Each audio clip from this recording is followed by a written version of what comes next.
नमस्कार साथियों। आज हम अर्थशास्त्र के अंतर्गत एक नए टॉपिक उत्पत्ति के नियमों की चर्चा करेंगे। उत्पत्ति के नियमों में हम आज उत्पत्ति वृद्धि नियम, कौन से नियम? उत्पत्ति वृद्धि नियम, उत्पत्ति समता नियम तथा उत्पत्ति ह्रास नियम की एक एक करके चर्चा करेंगे। किंतु उत्पत्ति के इन तीनों नियमों की चर्चा करने से पहले हमको यहाँ यह समझ लेना जरूरी है कि उत्पत्ति के नियम से क्या अभिप्राय होता है। तो चलिए शुरू करते हैं। उत्पत्ति के नियम हमें ये बतलाते हैं कि जब अल्पकाल में आगत अर्थात इनपुट की मात्रा में परिवर्तन किया जाता है तो इस परिवर्तन के परिणाम स्वरूप निर्गत अर्थात आउटपुट प्रोडक्शन में जिस दर से परिवर्तन होता है उसे ही उत्पत्ति के नियम कहते हैं। बात समझ में आ गई। चलिए उत्पत्ति के नियम को समझने के लिए हम एक उदाहरण लेते हैं। माना कि कोई फर्म जिसका उद्देश्य अधिक से अधिक उत्पादन करना है, इसलिए वह अधिकतम उत्पादन करने के लिए कुछ साधनों को स्थिर रखकर परिवर्तनशील साधन की मात्रा में जब वृद्धि करती चली जाती है तो परिवर्तनशील साधन की मात्रा में परिवर्तन के परिणाम स्वरूप सीमांत उत्पाद अर्थात मार्जिनल प्रोडक्ट पहले बढ़ता है, फिर स्थिर हो जाता है और अंत में घटना शुरू हो जाता है। सीमांत उत्पाद के बढ़ने, स्थिर होने व घटने की अवस्था को ही उत्पादन के नियमों के रूप में हम जानते हैं। चलिए वो कैसे जानते हैं इसकी भी चर्चा कर लें कि सीमांत उत्पाद जब बढ़ता है तो कौन सा नियम लागू होता है और सीमांत उत्पाद जब स्थिर रहता है तो कौन सा नियम लागू होगा अल्पकाल में, और जब सीमांत उत्पाद घटता है तो कौन सा नियम लागू होगा। चलिए जैसा कि हम स्पष्ट कर चुके हैं कि जब सीमांत उत्पाद प्रारंभ में बढ़ता है तो इस अवस्था को उत्पत्ति वृद्धि नियम, यानी फर्स्ट स्टेज में सीमांत उत्पादन जब बढ़ता है तो इस अवस्था में जो अल्पकाल में नियम लागू होता है वह उत्पत्ति वृद्धि नियम या लॉ ऑफ इंक्रीजिंग रिटर्न के नाम से जाना जाता है।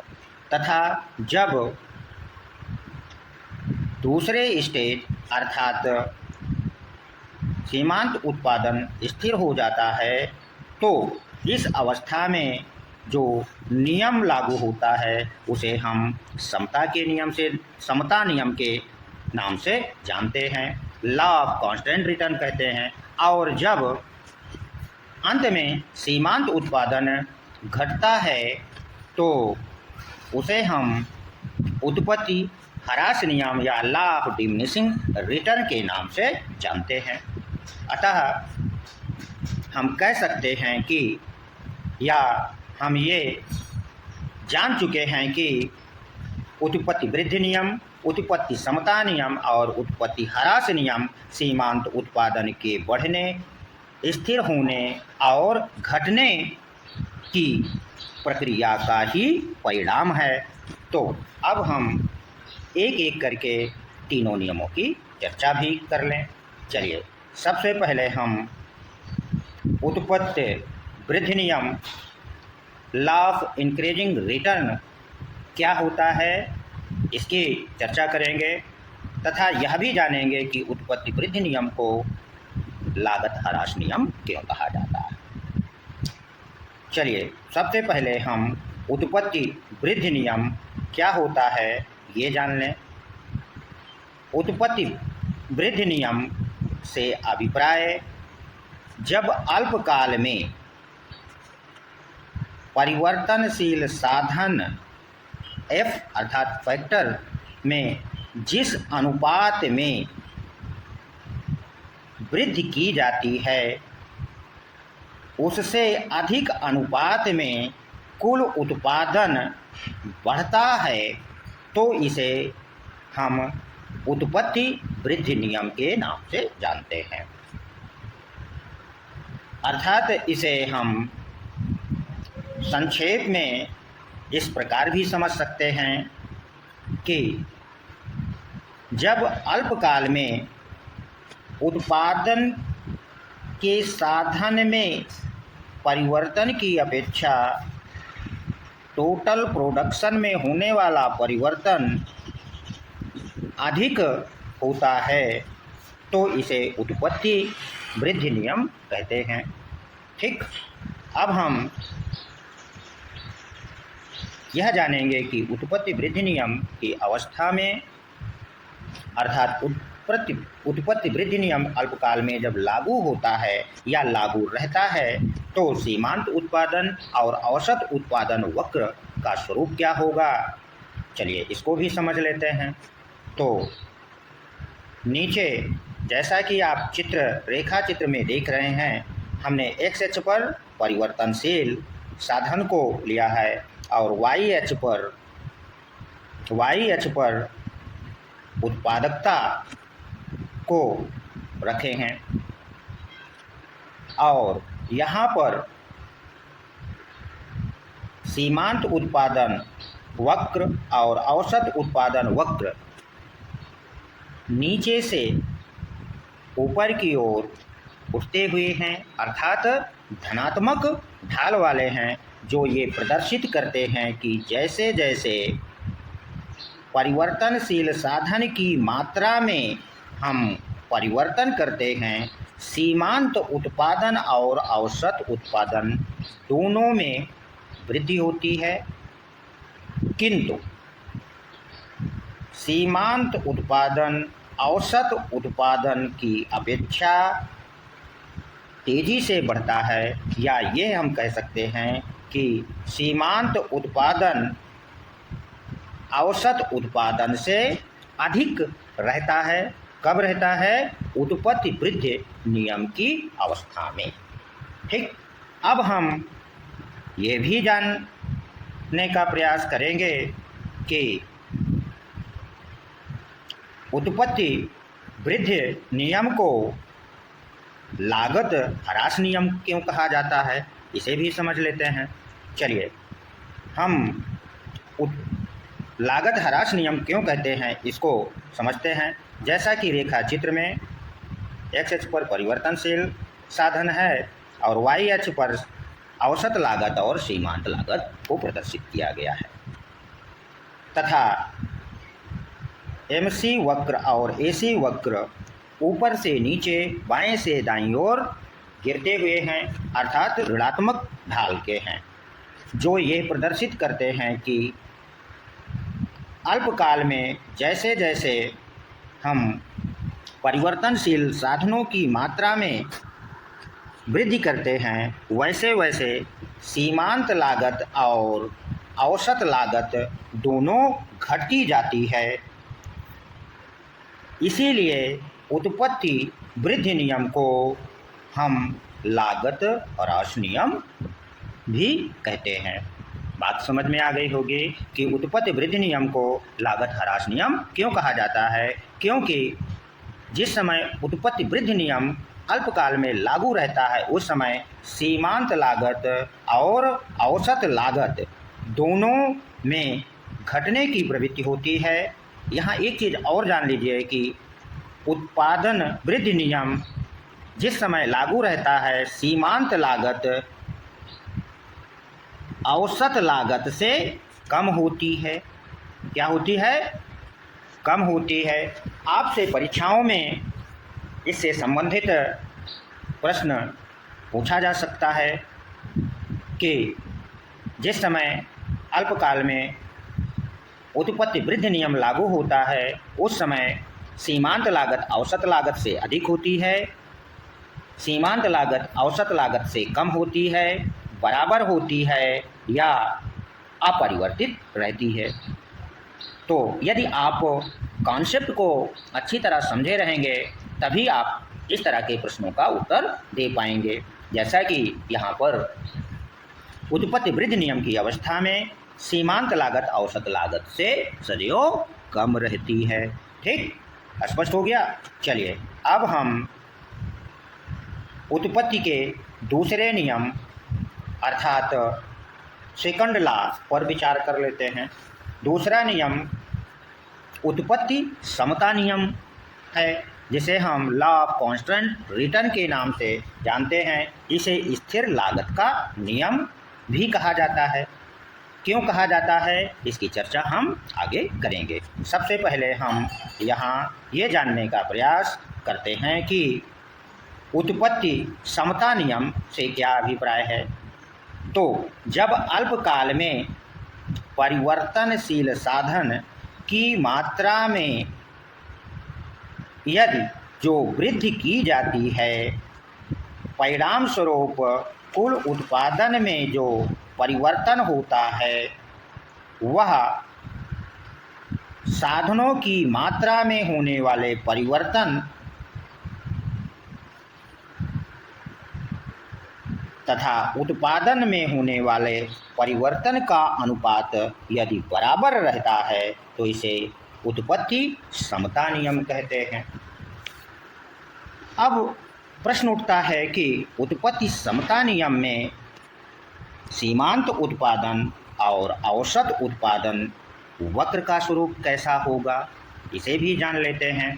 चलिए, जैसा कि इस रेखा चित्र में एक्स अक्ष पर परिवर्तनशील साधन और वाई अक्ष पर प्रोडक्शन को दिखाया गया है तथा सीमांत उत्पादन और औसत उत्पादन वक्र एक्स अक्ष के समानांतर एक दूसरे पर स्थित हैं। अर्थात सीमांत उत्पादन वक्र और औसत उत्पादन वक्र अल्पकाल में एक्स अक्ष के समानांतर होते हैं। समानांतर होने यह वक्र यह प्रदर्शित करता है कि जैसे जैसे साधनों की मात्रा में हम साधन की मात्रा में वृद्धि करते हैं तो औसत उत्पाद और सीमांत उत्पाद दोनों में एक समान दर से परिवर्तन होता है। अर्थात दोनों एक स्थिर दर से बढ़ते हैं और चूँकि उत्पत्ति समता नियम लागू होता है तो सीमांत उत्पादन और औसत उत्पादन में जो वृद्धि होती है वो बराबर होती है, इसीलिए इसे उत्पत्ति समता नियम कहते हैं। चलिए अब हम जानेंगे कि उत्पत्ति समता नियम की अवस्था में लागत वक्र का स्वरूप कैसा होता है। तो जैसा कि चित्र में हम देख रहे हैं कि लागत वक्र का स्वरूप सीमांत उत्पादन और औसत उत्पादन के समान होता है, अर्थात एक्स अक्ष के समानांतर है, जो यह प्रदर्शित करता है कि जैसे जैसे परिवर्तनशील साधन की मात्रा में हम वृद्धि करते हैं तो औसत लागत और सीमांत लागत स्थिर रहती है। क्या रहती है? स्थिर रहती है। इसीलिए हम उत्पत्ति समता नियम को स्थिर लागत का नियम भी कहते हैं। क्लियर? स्पष्ट हो गया होगा। कॉन्सेप्ट यदि आपने सही से समझ लिया है तो परीक्षाओं में यदि यहाँ से प्रश्न बनेगा तो मुझे लगता है कि आप उसका उत्तर बड़े आराम से दे लेंगे। चलिए अब हम उत्पत्ति के तीसरे नियम पर विचार कर लेते हैं कि उत्पत्ति का जो तीसरा नियम है वह है उत्पत्ति ह्रास नियम, लॉ ऑफ डिमिनिशिंग रिटर्न। क्या होता है, इसे बढ़ती लागत का नियम क्यों कहते हैं? तो उत्पत्ति ह्रास नियम का अभिप्राय यह होता है कि जब अल्पकाल में साधन में परिवर्तन के परिणाम स्वरूप कुल उत्पादन में होने वाला परिवर्तन साधन में होने वाले परिवर्तन की अपेक्षा कम अनुपात में बढ़ता है तो इसे उत्पत्ति ह्रास नियम कहते हैं।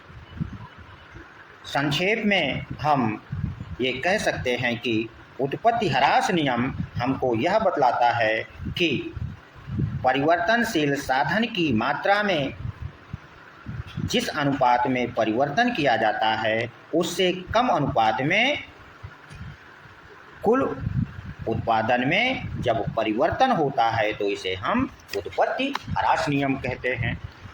ठीक, अब हम यहाँ यह भी जानेंगे कि उत्पत्ति ह्रास नियम जब अल्पकाल में लागू रहता है, लॉ ऑफ डिमिनिशिंग रिटर्न की अवस्था पाई जाती है, तो इस उत्पत्ति ह्रास नियम की अवस्था में एमपी और एपी का स्वरूप कैसा होगा, तो चलिए इसे भी समझ लें।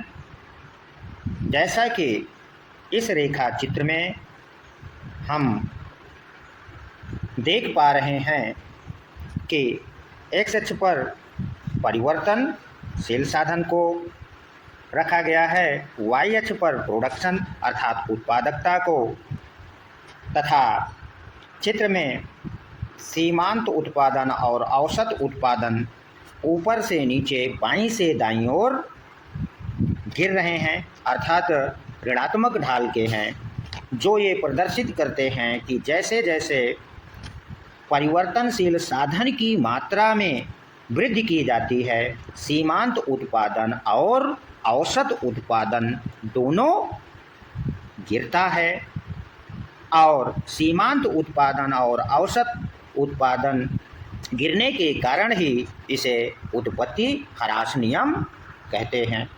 ठीक, और जिस समय अल्पकाल में उत्पत्ति ह्रास नियम लागू रहता है उस स्टेज में सीमांत उत्पादन कम होता है औसत उत्पादन से। आपसे परीक्षा में पूछ सकता है कि किस अवस्था में उत्पादन की किस अवस्था में सीमांत उत्पादन औसत उत्पादन से सदैव कम रहता है, तो आप समझ गए होंगे कि उत्पत्ति ह्रास नियम की अवस्था में सीमांत उत्पादन औसत उत्पादन से सदैव कम रहता है। कि ह्रास नियम को बढ़ती लागत का नियम क्यों कहा जाता है, इसे समझ लेते हैं। तो जैसा कि चित्र में आप देख पा रहे हैं कि एक्स अक्ष पर परिवर्तनशील साधन को हमने लिया है और वाई अक्ष पर औसत लागत और सीमांत लागत को दिखाया गया है। उत्पत्ति ह्रास नियम की अवस्था में सीमांत लागत और औसत लागत दोनों ऊपर की ओर उठ रहे हैं, जो ये प्रदर्शित करते हैं कि जैसे जैसे परिवर्तनशील साधन की मात्रा में वृद्धि की जाती है, सीमांत लागत और औसत लागत दोनों बढ़ने लगते हैं। इसीलिए उत्पत्ति ह्रास नियम को बढ़ती लागत का नियम भी कहा जाता है। कॉन्सेप्ट समझ में आ गया? चलिए यहाँ पर एक चीज़ हम और समझ लेते हैं कि उत्पत्ति ह्रास नियम जब अल्पकाल में लागू रहता है तो सीमांत लागत MC सदैव AC से अधिक होता है। यह भी परीक्षा में आपको घुमाकर पूछ सकता है। तो इस ग्राफ को यदि आपने समझ लिया है तो मुझे लगता है कि आप उत्पत्ति के तीनों नियमों से किसी भी प्रकार से प्रश्न घुमा करके पूछेगा तो आप उसका उत्तर दे पाएंगे। अगला हमारा जो उत्पादन से संबंधित वीडियो आने वाला है वह होगा कि उत्पत्ति ह्रास नियम के संदर्भ में क्लासिकल अर्थशास्त्रियों का क्या दृष्टिकोण है और यह कहाँ लागू होता है तथा आधुनिक अर्थशास्त्रियों का क्या दृष्टिकोण है तथा यह कैसे लागू होता है और किन किन क्षेत्रों में लागू होता है, इसकी चर्चा करेंगे। धन्यवाद।